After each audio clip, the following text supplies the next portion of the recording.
so I just want to show you something that keeps popping up in the group, and it's how to find conditional formatting and how to, so that you can reformat on something that's already been hidden. There's many ways of hiding.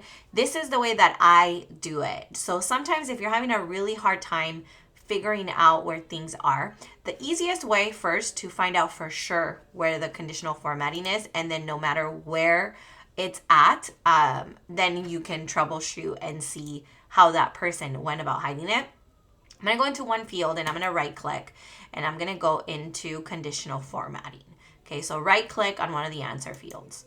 Okay, from here, I can see already, because my formula has indirect in here, that this has been indirectly formatted using another sheet. Okay, so I have a sheet here, down here, that is missing. That means there has to be an additional sheet. So I'm going to have to go find that.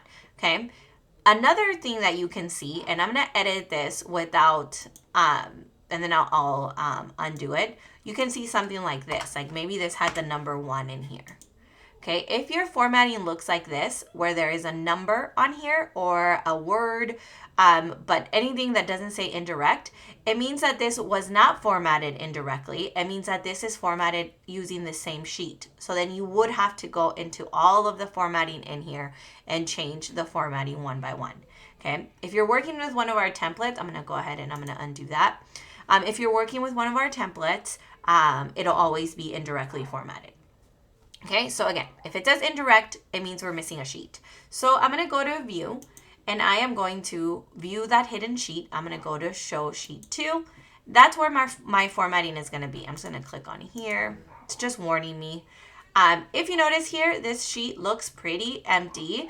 And the reason for that, it's because I've hidden the conditional formatting. So I'm going to go to sheet 2. I'm going to go back to sheet 1, back into that conditional format, and I'm going to look at where it starts. Okay, so I'm just scrolling all the way to the side, and it shows me that it's starting at J24. This answer for that question is on J24.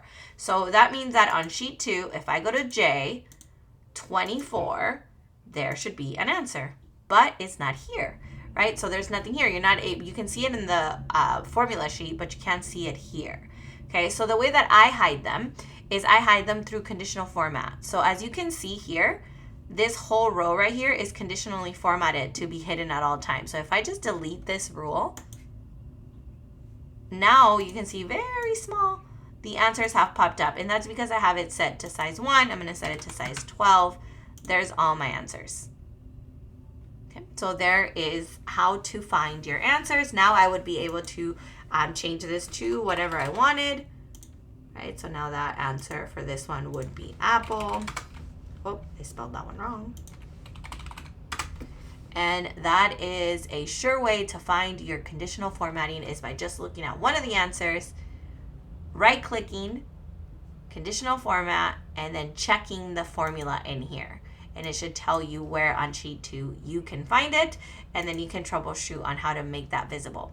More often than not, though, if you're sitting here and you're changing the font color and it's not showing up, it's because it's, like I said, it's hidden through a conditional format, and all you got to do is erase it. I hope this was useful, and we'll see you on the next one.